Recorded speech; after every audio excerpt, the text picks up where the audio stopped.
कार्यक्रमाचं उद्घाटन आपण दीप प्रज्वलन करून करत आहोत. आजच्या कार्यक्रमाचे प्रमुख अतिथी श्री राहुल उपाध्याय यांना मी विनंती करतो की त्यांनी दीप प्रज्वलन करून आजच्या कार्यक्रमाचं उद्घाटन करावं.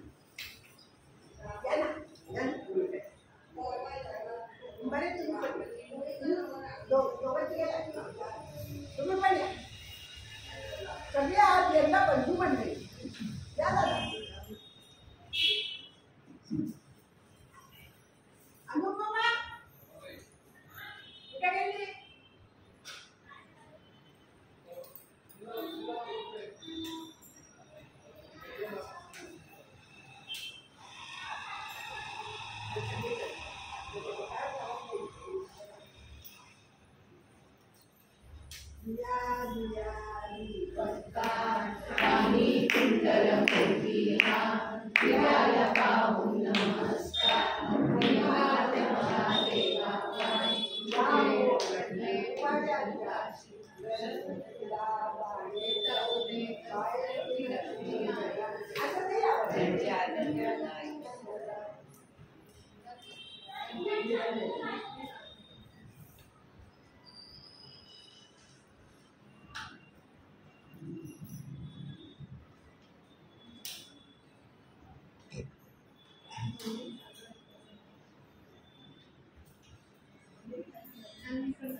वचन म्हणणाऱ्या पुढे लगेच रामाचं वचन कोण म्हणणार आहे?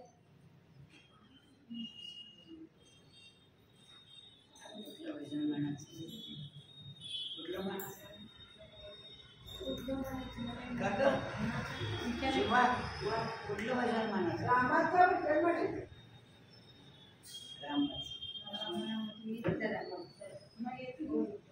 पटकन पुढे या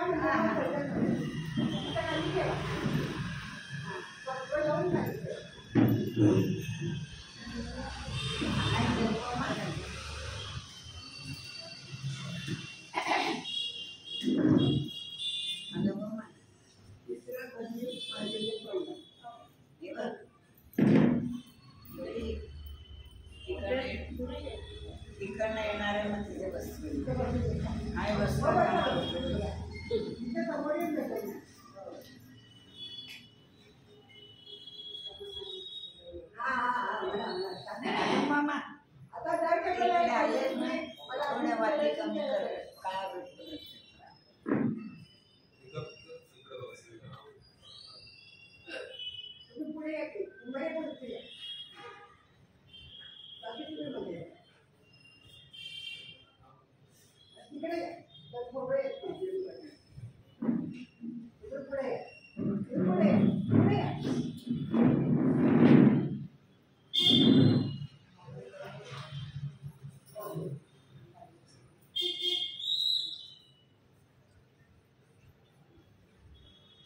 दीपप्रज्वलनानंतर भजन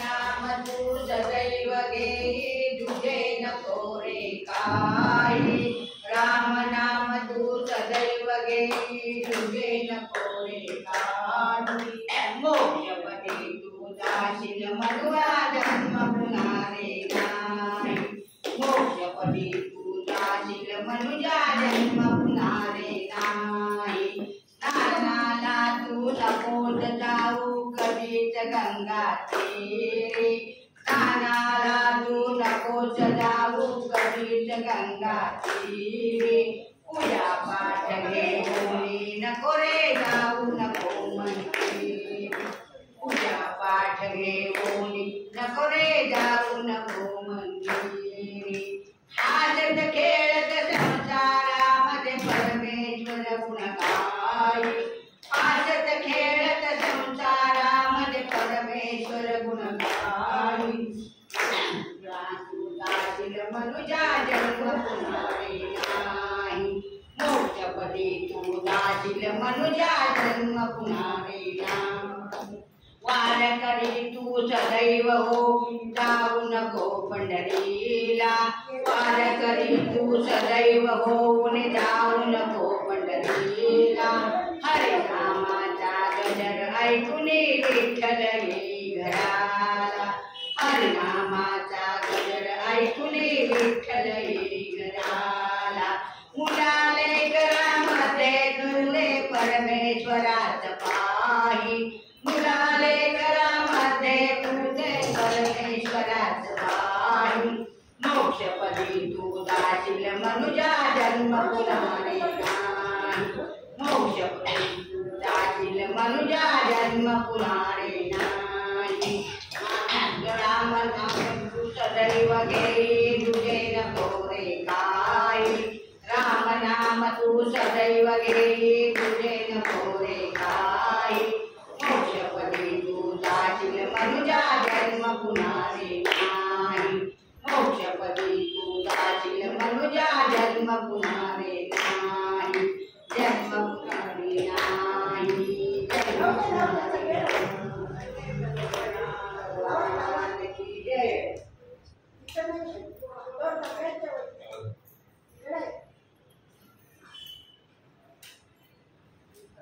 आपण श्री शुभराय महाराज मंडळ दर बुधवारी वेगवेगळ्या विषयावरती आपण कार्यक्रम प्रवचन सत्संग आपण सादर करत आहोत. आजच्या कार्यक्रमाचा विषय आहे रामायणातील राम आणि आजचे कलियुग भाग 1. विषय खूप मोठा आहे त्यामुळे आपण काही भागामध्ये आपण त्याचं प्रबोधन करणार आहोत. हा विषय घेण्यात आला श्री राहुल त्यांच्याबद्दल मी थोडक्यात त्यांचा परिचय करून देतो. त्यांचं इंग्लिश भाषा आणि साहित्यामध्ये MA झालेलं आहे. प्रोफेशनल अँकरिंग करतात, कंटेंट रायटर आहेत, सॉफ्ट स्किल ट्रेनर आहेत ते. आणि भगवद्गीतेवरती आंतरराष्ट्रीय कॉन्फरन्स झाले त्यांनी भाग घेतलेला आहे. ड्रीम फाउंडेशन सोलापूर तर्फे त्यांचं सहकार्य करण्यात आलेलं आहे. ते भास्कर ट्रेनिंग अकॅडमीचे ते डायरेक्टर आहेत. तर एकूणच त्यांचा हा व्यावसायिक परिचय आहे. त्यांचा धर्म आणि अध्यात्माबद्दलही खूप वाढ अभ्यास आहे.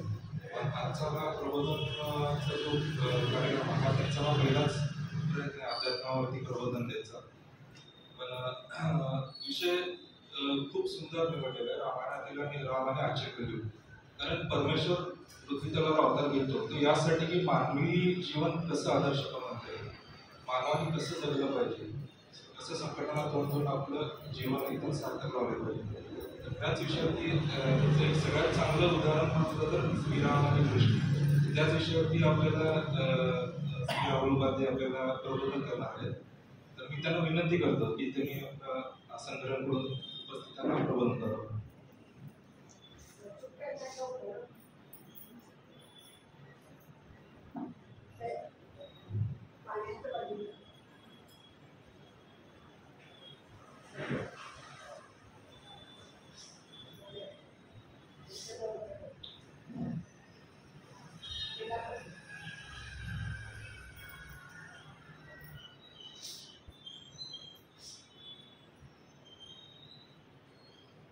सर्वांना प्रथमतः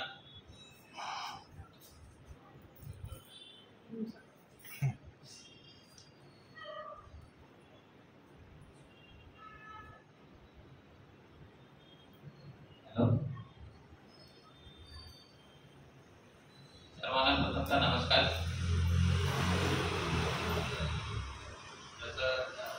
लोकांकडे हा माझा वर्गमित्र, आम्ही दोघे वर्गमित्र, आम्ही एकत्र शिकलेलो एका कॉलेजमध्ये, बरोबर, आणि एका वर्गात. त्यांनी माझी ओळख करून दिली, बरोबर, आणि त्याने सांगितलं की त्याच्या माझ्या परिचयामध्ये की त्याचा ऍक्च्युली परिचय काय आहे, म्हणजे हा तो वर्ग आहे मला ऐकणारा. आज तुम्ही श्रोते म्हणून आज माझ्या समोर उपस्थित आहात. अशा प्रकारच्या श्रोत्यांना मला सवय नाही आहे तशी, म्हणजे मी ऑनेस्टली समोर तुमच्या समोर मानित होतो.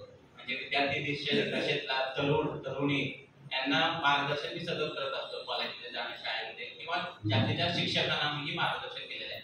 परंतु हा जो वयोगट आहे सध्या माझ्या समोर श्रोत्यांकडून तुम्ही उपस्थित आहात, तर असं नाही म्हणणार की मी हा माझा नवा अनुभव आहे, प्रत्येक नवीन उपक्रम नक्कीच आहे माझा. तर त्यासाठी मला तुम्हा सर्वांचं आणि शंकर महाराजांचं आणि शिवराय महाराजांचं त्यासाठी काय म्हणते एक शुभेच्छा आणि चांगले आशीर्वाद हवे आहेत. तर नक्कीच आपण या उपक्रमाला आणि प्रबोधनपर ही जी मालिका आपण राबवली आहे आणि त्यातला हा पहिला भाग आहे जो आता पहिलं पुष्प गुंतलं जाणार आहे. तर विषय काय आहे की रामायणातला राम कसा होता आणि आजचं कलियुग कसं आहे, आजचं वास्तव आपण ज्या युगात जगतोय त्याला म्हणतात की कलियुग. रामायण कोणत्या युगात झालं? त्रेतायुगात रामायण घडलं, बरोबर का नाही? आणि आज चालू आहे म्हणजे सत्ययुग, त्रेतायुग, द्वापरयुग आणि आज चालू आहे कलियुग. तर अजूनही आज ताग आहे, म्हणजे त्याला कित्येक वर्ष लोटून गेली, म्हणजे काय म्हणतात दिपुला काढून बरंच पाणी वाहून गेलं, तरी आजही आपल्याला काय जाणवत आहे की ते अत्यंत रेलेव्हंट आहे. हे जे खंडकाव्य आहे वाल्मिकी ऋषींनी रचलेले खंडकाव्य, म्हणजे हे कसं आहे, म्हणजे काही सत्य असतं की जसं काय सूर्य पूर्वेला बोलतो, काल कुठे उगवला, कुठल्या दिशेला उगवला, उद्या कुठे उगवणार आहे, तसं रामायण कालातीत आहे, कालाच्या पलीकडे आहे. हे शाश्वत सत्य आहे, हे तात्पुरत सत्य नाही आहे की आज हे झालं बाबा उद्याचं महत्व राहणार नाही, असं नाही आहे. आज मला याच्याविषयी बोलावं वाटणे म्हणजे याच्यात नक्कीच काहीतरी कमाल आहे आणि आज नक्कीच धमाल होणार आहे, एवढं मात्र खरं. आणि आज एवढं मात्र मी सांगू शकेन की सत्राला सुरुवात करण्याबद्दल की अनेक धर्माचे भोगळे फुटणार आहेत. म्हणजे तुम्ही, कारण असं म्हणेन की करोना ही माझ्यासाठी एक संधी होती, त्या संधीनं मला रामायण शिकवलं. मी रामायणाचं वाचन अध्ययन केलं, ऐकलं बऱ्याच जणांना, मोठ्या रामायणावरती जे प्रवचन चालतात तिथे ऐकण्याची संधी मिळाली मला. त्या 2 वर्षाच्या काळात माझ्याकडे म्हणजे थोडंसं मानसिक खच्चीकरण झालं होतं, तर त्या काळात मला रामायणाकडून उभारी मिळाली असं सांगता येईल. तर याचं महत्व खूप आहे. 2 ताईंनी अत्यंत सुंदर असं वचन गायलेलं आहे. त्याच्यात राम नामाची ध्वनी कशी आहे हा मुद्दाही आज उपस्थित केला जाणार आहे. ठीक आहे, तर सुरुवातीला काही सूचना मी तुम्हाला देतो. कथा किंवा काही प्रसंग त्यातले वर्णिले जाणार आहे, त्याबद्दल तुम्हाला काही सूचना आहेत. पहिली गोष्ट म्हणजे मी कुठल्या पक्षाचा सभासद नाही. रामायणविषयी बोलणे इतकं सरस पण असतं की बोललेलं. मी तुमच्यासारखाच एक मध्यमवर्गीय सोलापुरात राहणारा एक युवक आहे, बरोबर, तुमच्यासारखाच आहे मी, एक माणूसच नाही. आता दुसरी गोष्ट, आपल्यापैकी समाजात बहुतांशी जणांनी रामायण हे आपण दूरदर्शनवरती काय केलेलं आहे, ऐकलेलं आहे, पाहिलेलं आहे. परंतु मित्रजन हो, तुम्हाला मी सांगू इच्छितो की रामायण पाहणं, ऐकणं आणि वाचणं, जमीन आणि आसमानामध्ये जेवढं अंतर असतं की नाही त्यापेक्षा काही पटीनं अधिक अंतर आहे. जे तुम्हाला अनुभवता येईल फक्त वाचल्यानंतरच, त्याचा अभ्यास केल्यानंतरच. अरे आपण तर असं पाहिलं होतं, परंतु ऍक्च्युली आजचे वक्ते काहीतरी वेगळं सांगत आहेत आपल्याला. मी तुम्हाला म्हणजे थोडंफार मी कन्व्हिन्स करण्याचा प्रयत्न करेन काही प्रसंगात. तर अनेक प्रकारची रामायण लिहिली गेलेली आहे जगभरात. उदाहरणादाखल सांगायचं झालं तर प्रत्येक भाषेचं त्यांचं रामायण आहे. सुरुवात करूया मराठीपासून. मराठीचं रामायण आहे, मराठीत गीत रामायण लिहिलेलं आहे. कोणी लिहिलेलं तुम्ही जर शोधून काढा. बंगाली रामायण वेगळं आहे, तमिळियन रामायण वेगळं आहे, श्रीलंकेचं रामायण वेगळं आहे, इंडोनेशियाचं रामायण वेगळं आहे, जकार्ताचं रामायण वेगळं आहे. उत्तरेत गेला तर त्यांनीच एक वेगळी रामायणाची कथा सांगतात तुम्हाला. धर्म, जाती, प्रांत, देश यांचं वेगवेगळे रामायण लिहिले गेलेत. रामायणाला वेगवेगळ्या प्रकारे काय करण्यात आलेलं आहे, त्याचा अर्थ इंटरप्रिट करण्यात आलेला आहे. परंतु आजचा स्रोत कोणता? तुम्ही म्हणाल सर तुम्ही कोणतं रामायण सांगणार? बेसिक कोणतं आहे रामायण? वाल्मिकी रामायण. वाल्मिकींना ही कथा कोणी सांगितली? तुम्ही बोलू शकता काय तर, मला इंटरॅक्शन आवडते. वाल्मिकींना रामायणाची कथा सांगितली नारद मुनी. मग वाल्मिकीने वाल्याचा वाल्मिकी झाला म्हणतात का नाही? तो एक म्हणजे वाईट प्रवृत्तीचा तसा माणूस होता, परंतु त्याचं ऋषितुल्य व्यक्तिमत्व निर्माण झालं कारण त्याने एका महान चरित्राची निर्मिती केली, ते म्हणजे रामाची चरित्राची निर्मिती केली आणि त्यानं रामायण लिहिलं. तर असे त्याचे वेगवेगळे इंटरप्रिटेशन्स आहेत, हे मला इथं जाणून द्यायचं आहे तुम्हाला. आणि आजच्या या प्रबोधन मालिकेचा उद्देश काय आहे, ऑब्जेक्टिव्ह काय आहे, पर्पज काय आहे, हेतू काय आहे, मी हा इथे पराक्रम करण्यासाठी का उभारलेला आहे किंवा का बसलेला आहे, याचा उद्देश एवढाच आहे की म्हणजे तुम्हाला हे सूचना प्रारंभी का द्याव्यात की तदनंतर कोणताही वाद व्हायला, कारण वादावर दिसावा नसतो. तो शब्द उलटा केला तर काय होतं?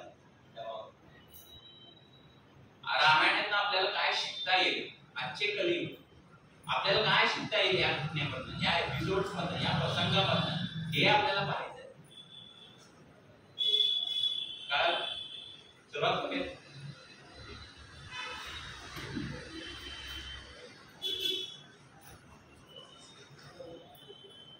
तर मला 1 तासाचा वेळ देण्यात आलेला आहे, त्याच्यात एक 6 ते 7 प्रसंगाचे रामायणातील अत्यंत महत्त्वाचे असे 6 ते 7 प्रसंगाचे प्रसंग मी वर्णन करणार आहे आणि त्यात आपल्याला काय शिकवण मिळते हेही आपण पाहू. पहिला आहे रामाचं वनगमन. कोणता विषय आहे? रामाचं वनगमन. तो अरण्यात जातो, राहतो, 14 वर्ष राहतो, आपल्या पत्नीसोबत, आपल्या भावासोबत. हे आपल्या सगळ्यांनाच माहिती आहे. थोडस त्याच्यावरती आपण प्रकाश टाकूया.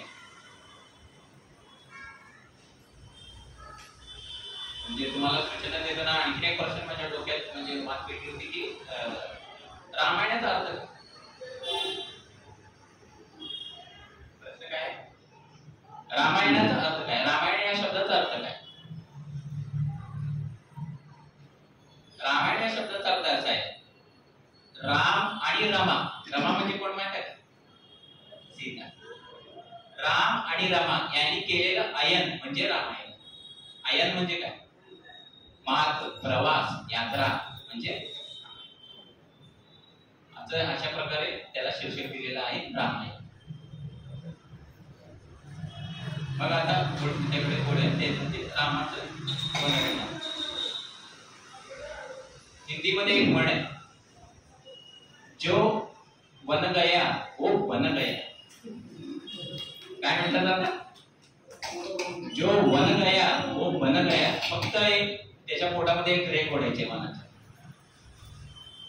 बडा वही हुआ जिसने हिजरत की. हिजरत म्हणजे काय? उर्दू शब्द आहे किंवा फारसी शब्द आहे, यात्रा, प्रवास.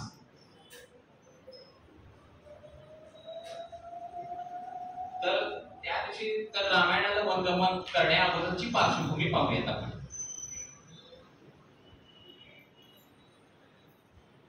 रामाचे वडील कोण? आणि जर तुम्ही विचारलं दशरथाचे वडील कोण? हा फरक आहे पाहणं आणि वाचण्यात.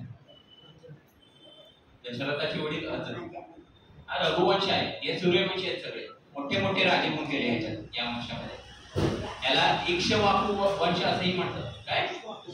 इक्ष्वाकु वंश. इक्ष्वाकु. आता हा इक्ष्वाकु शब्द जो आलाय का नाही, इक म्हणजे काय हिंदीमध्ये? ऊस.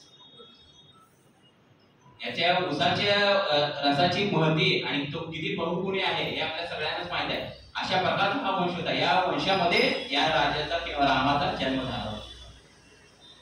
आता ठीक आहे, तर रामाचे पिताश्री म्हणजे वडील कोण तर दशरथ. तर दशरथ एक दिवस असं संध्याकाळी एखादी आरशासमोर बसलेले असतात. आरशामध्ये ते आपला चेहरा निहाळत असतात. मग त्यांना कळतं की माझं वय होत आलेलं आहे, माझ्या चेहऱ्यावरती सुरकुत्या पडलेल्या आहेत आणि डोक्यामध्ये काही पांढरी केस पण आलेली आहेत. मग अचानक त्यांना एक विचार सुचतो की आता आपण आपल्या राज्याचा उत्तराधिकारी शोधायला सुरुवात करणं गरजेचं आहे. थेट ते आरशापासून मग नंतर त्यांच्या बिछाण्यावरती येतात आणि थेट रामाच्या कॅबिन मध्ये त्याला संदेश जातात की तू मला येऊन भेट. विचार काय आलेला असतो की रामाला अयोध्येचा राजा बनवायचा. असं दशरथांचा ऑलमोस्ट निर्णय पक्का झालेला की उद्या तुझा राज्याभिषेक होणार आहे. दशरथ काय सांगतात रामाला येऊन, त्याच्या मुलाला काय सांगतात ते उद्या तू अयोध्येचा राजा होणार आहे. मग तुम्हाला मध्यंतरीची ती कथा माहितच असेल. कोण येते मग मध्यंतरी त्या कथेत? कैकेयी येते. फक्त कैकेयी येत नाही, आणखीन एक येते त्याच्या सोबतीत ती येते असते मंथरा. ह्याच्यात आपल्याला शिकवण काय मिळते? A man is known by his company he keeps. तुम्ही कोणाच्या संगतीत असतात त्या प्रकारचे विचार त्यांचा असं तुमच्यावरती पडत असतं. त्या माणसाचा रंग, त्या विचाराचा रंग तुमच्यावरती पण चढत असतो. हे आपल्याला कैकेयी आणि मंथराच्या रिलेशनशिप मधनं दिसून येतं. मग ते तिथं सगळं ते डाव करते. मग ऍक्च्युली आता बघा तुम्ही, संध्याकाळी ज्या रामाला दशरथाने बोलून सांगितलेलं असतं की उद्या मी तुझा अभिषेक करणार आहे, राज्याभिषेक होणार आहे आणि तू अयोध्येचा राजा होणार आहे. परंतु ही बातमी क्षणात बदलते. रामाला आनंद झालेला असतो, मी अयोध्येचा राजा होणार आहे, मी उत्तराधिकारी आहे, उद्या मी राजा असणार आहे, मी राजगद्दीवरती बसणार आहे उद्या. पुन्हा एकदा बोलवतात कोणाला? रामाला. दशरथाचा आदेश असतो, एका राजाचा आदेश असतो, तो पाळलाच पाहिजे. ते उद्या सांगतात. कैकेयीचं आणि त्यांचं सगळं बोलणं होतं ते तुम्हाला सगळं माहितच आहे, ती कथा मी सांगायला नको. मग त्यावरनं ते सगळं काय होतं की कैकेयीचं मागणी काय असते की भरताला तू दिलं पाहिजे हे राजगद्दी, तो राजा झाला पाहिजे अयोध्येचा. मग ते सगळं झाल्यानंतर त्यांची संभाषण वगैरे ते रामाला बोलवलं जातं आणि पुन्हा रामाला सांगितलं जातं की उद्या तुला सगळी राजवस्त्रचा त्याग करून तुला वल्कल म्हणतात, त्याला वल्कल वस्त्र पधारून तुला काय करायचंय? वनगमन करायचं. आता तुम्ही रामाचा ऍटिट्यूड बघा, त्याचं रिॲक्शन बघा. तरीही तो आनंदीच आहे. ही बातमी ऐकल्यानंतर पण काय आहे? राम आनंदीच आहे. जेवढा आनंद त्याला दशरथाने म्हटलं की तू राजा होणार आहे, तेवढा आनंद त्याला तेव्हा झाला होता ना, तोच आनंद आणखीही त्याच्या हृदयी कायम आहे. असं त्याला वाटलं नाही की मी काहीतरी गमावलेलं आहे. There is no feeling of loss. असं त्याला अजिबात वाटलं नाही की मी काहीतरी गमावत आहे. त्याने पॉझिटिव्ह ऍटिट्यूड शिकता येतो आपल्याला या मित्रांना. अजिबात तो काय आपली अवस्था कशी झाली तुम्ही असा विचार करा. आता वडील आजच्या कलियुगातल्या वडील जगात तरुणाला म्हणत आहे उद्या तो राजा होणार म्हणजे साहजिक आहे, ओके तो ती फिलिंग पचू शकेल. परंतु पुन्हा दुसरं विधान पचू शकेल का आजच्या वडिलांचं? एक मुलगा तुला इथून उद्या तू राजा वगैरे काय होणार नाही, सगळी राजवस्त्रांचा त्याग करून सगळ्या तुला राजकीय ज्या सुविधा आहेत त्याचा त्याग करून तुला वनामध्ये राहायला जायचं आहे असं म्हटल्यावरती आजच्या मुलांचं उत्तर काय येईल वडिलांना? तुम्ही विचार करा. काय मी सांगतो बहुतेक असं म्हणेल, मला असं वाटतंय मी कशाला जाऊ म्हणा, तुम्ही जाऊ. परंतु तो काय होता? तो राम होता. आणि तो नसता राम होता, तो श्रीराम होता. रामाला ऍक्च्युली श्रीराम करण्याचं काम कोणाचं माहिती आहे का? कैकेयीच आहे. आपल्याला कैकेयीविषयी बरेचसे भ्रम आहेत, परंतु तसं नाहीये. रामाला जो पराक्रम करण्याला भाग पडणारी कोण आहे माहिती आहे का? रामाची सगळ्यात आवडती आई कोण माहिती आहे का? कैकेयी. माता कैकेयी म्हणतात तिला. आणि कैकेयी साधी सुधी स्त्री नव्हती, ती फार खंबीर अशी योद्धा होती. ती कैकेयीनं राजा दशरथाला अनेक वेळा लढाईमध्ये मदत केलेली आहे. योद्धा होती ती, शी वॉज अ वॉरियर. एक वेळा काय झालं होतं माहिती आहे का? राजा दशरथाचं म्हणजे ते रथाचं हे असतं का नाही, त्याला काय इंग्रजी त्याला ऍक्सेल म्हणतात, ऍक्सेल, ते शाफ्ट असतं का नाही, ते मोडलं होतं, आरी मोडली होती त्या चाकाची. या बाईला लिटरली 8 हात. विचार करा ती मजबूत आणि तिची स्ट्रेंथ आणि तिची ताकद आणि तिची शक्ती काय असेल. एवढे एक उदाहरण.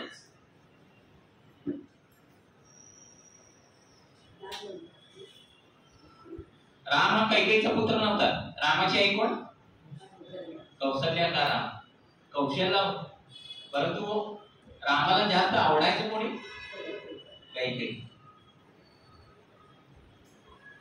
हे राम आणि कैकेयीमध्ये ठरलं होतं, राम लहान असताना, की तू मला वनाला पाठवायचंय. जो वन गया वो वन गया. राम श्रीराम का झाला याच्या पाठीमाग कोण आहे? स्त्रीच आहे, कैकेयी.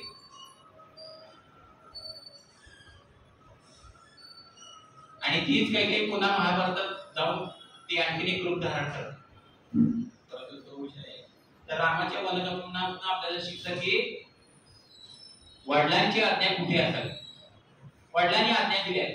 राजा रामाने त्याला कसं घेतलं माहितीये का? रामचरित मध्ये एक पळ येते, आता मी कानचा राजा झालो, मी अरण्याचा राजा झालो असं म्हटलं रामाने. ठीक आहे, मी अयोध्येचा राजा झालो नाही, मी काय झालो? मी अरण्याचा राजा झालो. वडिलांनी मला अरण्यात पाठवलेलं आहे, मी काय बनलेलो आहे? अरण्याचा राजा बनलेलो, मी वनाचा राजा बनलेलो आहे, असं रामाने त्याला पॉझिटिव्हली घेतलं. ही वृत्ती आपल्याला कुठून शिकायला मिळते? तर रामायण सारख्या खंडकाव्यातून मिळते. रामाच्या वनगमनातून आपल्याला असा धडा शिकायला मिळतो.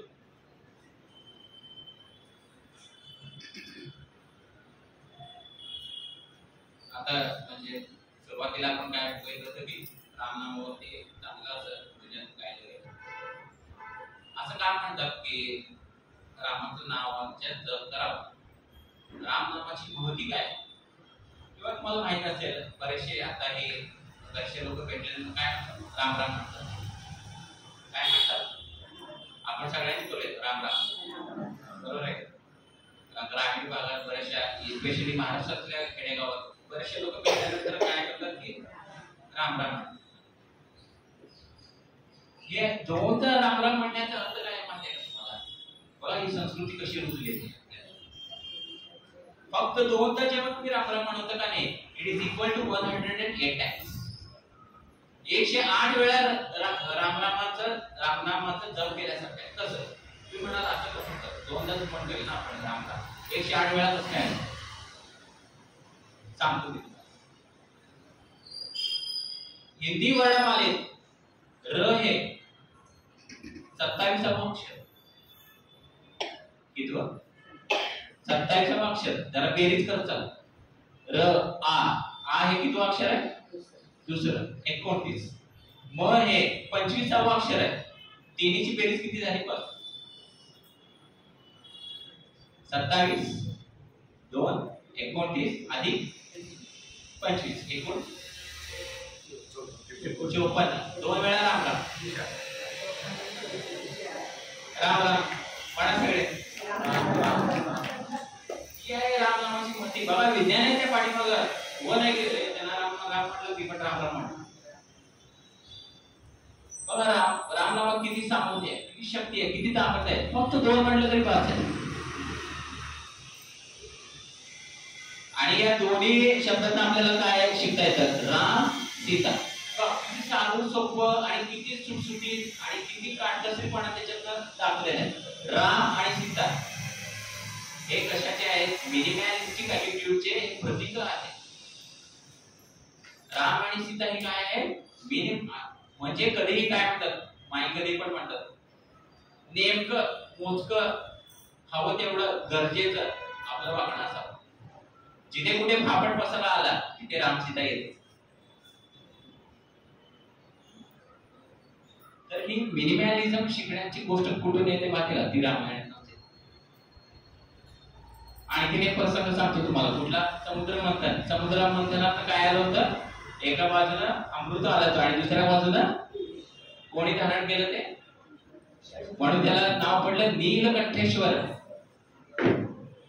कारण त्याने गळ्यामध्ये विष धारण. मग त्याला ही शक्ती मिळाली कुठून? कशामध्ये विष धरण्याची किंवा इन पेटल पॉइझन धरण्याची शक्ती मिळाली कुठून? राम राम. कुठून करतात? राम राम जप करत होता. त्या जपात जी शक्ती येते त्यामुळे तो कंठामध्ये त्याला धारण करू शकला. ही आहे राम नामाची माहिती. बचपन गया खेल खेल में, संत कबीर लिहितात आपल्या एका दोह्यामध्ये, बचपन गया खेल खेल में भरी जवानी सोया, अब आया बुढ़ापा क्या पाया क्या खोया, अभी भी देर नहीं हुए है बंदे ले ले उसका नाम रे, बोलो राम बोलो राम बोलो राम राम रे.